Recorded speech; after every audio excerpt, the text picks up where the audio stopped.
What's up, guys? I'm Craig, and welcome back to Cinemaxing.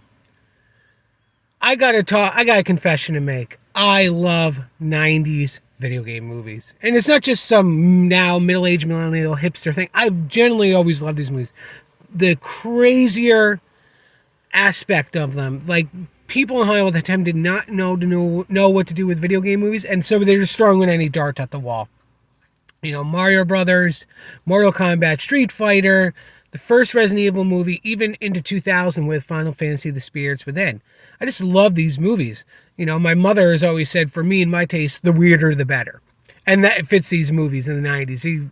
There was no structure. They didn't know what to do with them. But there's one 90s movie I cannot defend.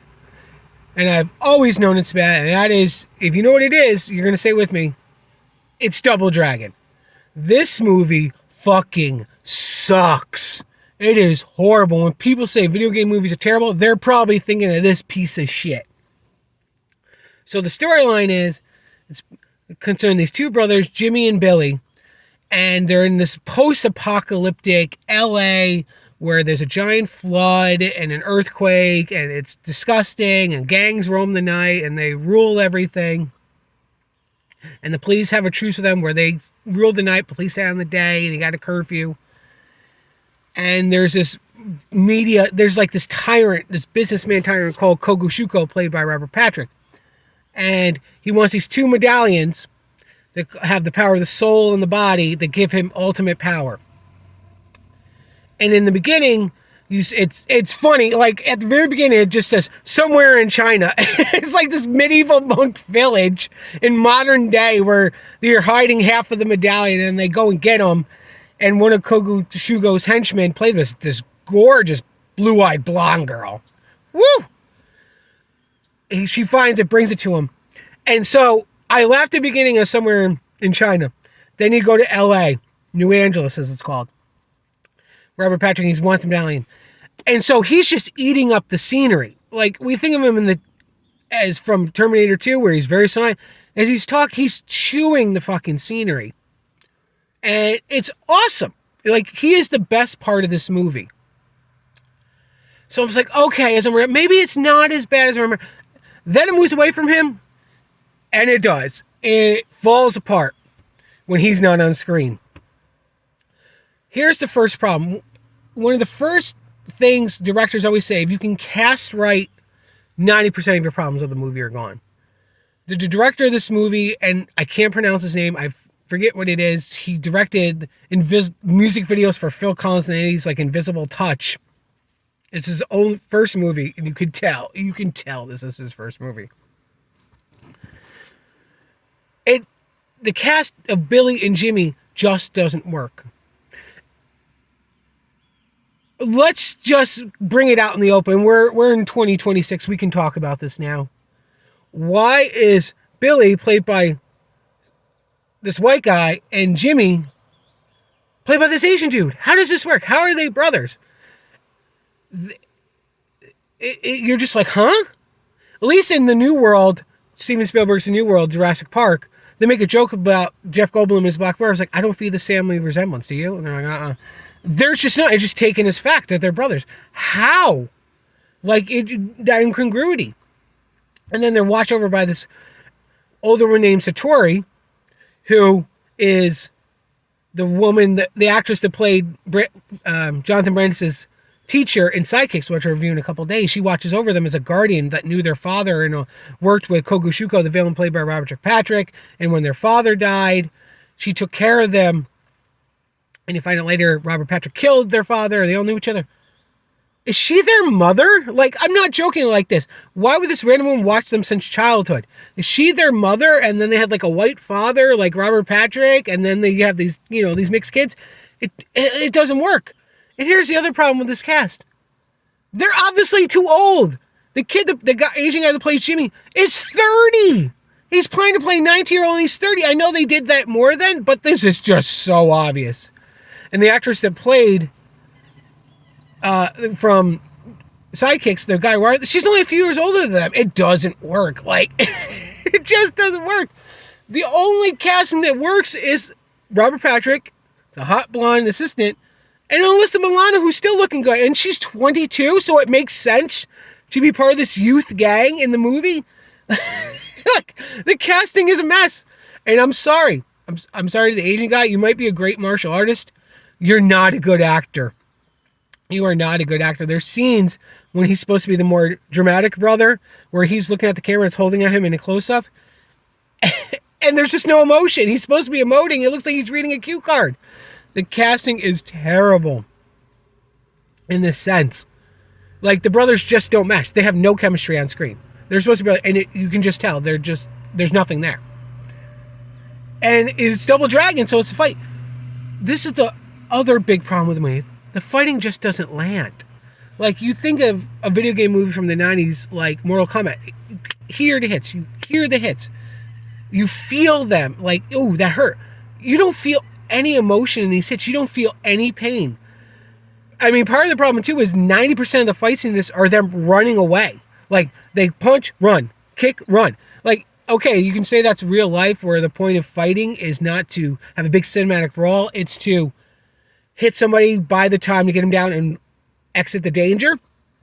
But this is a video game adapted movie. You're supposed to have these great fight scenes. They just fall apart. You don't feel anything. Literally, like, no pain. Like you would think you would. The only fight scene that works is at the very end. Spoiler, like, there's nothing to spoil in this POS.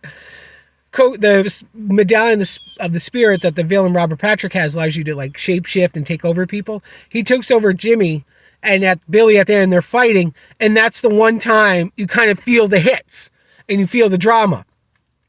Otherwise, the fight scenes, there's nothing. You're just kind of bored watching the fight scenes. And I gotta throw this out there. You know, one thing you always remember is Bobo. So in the movie, you have this big punk member who's part of the gangs that run the night, and Kogushuko, Robert Patrick does experiments on him, and Jim's this big brawling dude, and he becomes a joke. He looks like a giant deformed testicle. I'm sorry, he looks like a nut.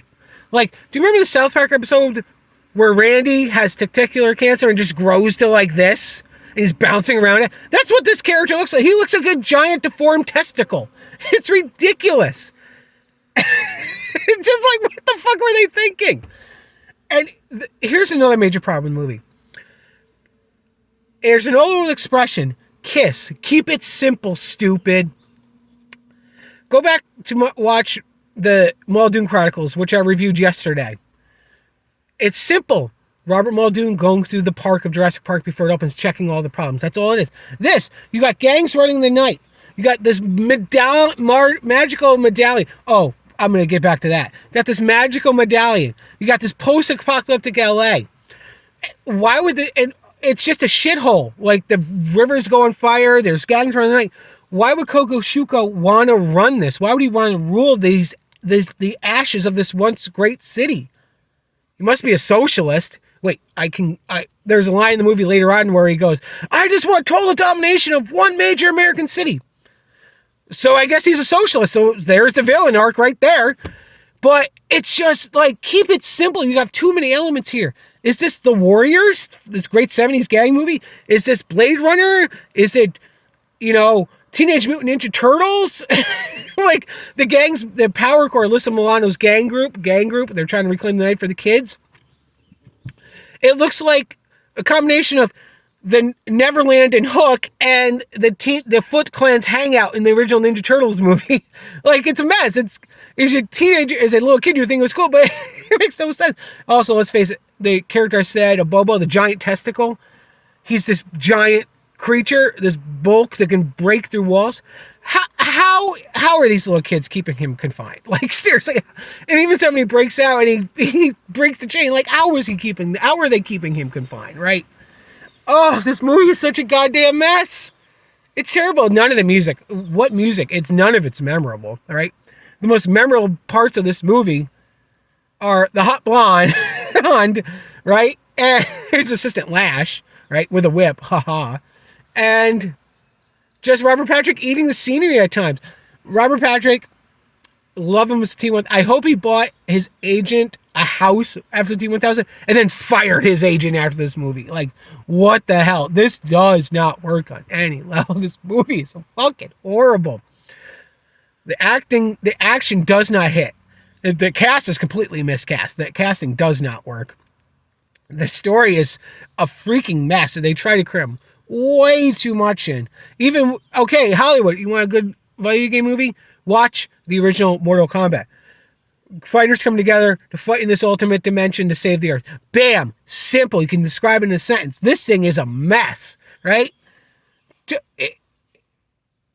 There's a big 90s nostalgia going on now, and I recommend it. I'm 42. As a kid in the 90s fucking rocked. The movies rocked. This is not one of them. This is rightfully forgotten. Do not watch this movie. It's horrible. It is so bad. This this is the movie. Double Dragon from 1994 is the video game movie that gives video game movies its bad name. And as always, ABC, always be Cinemaxing.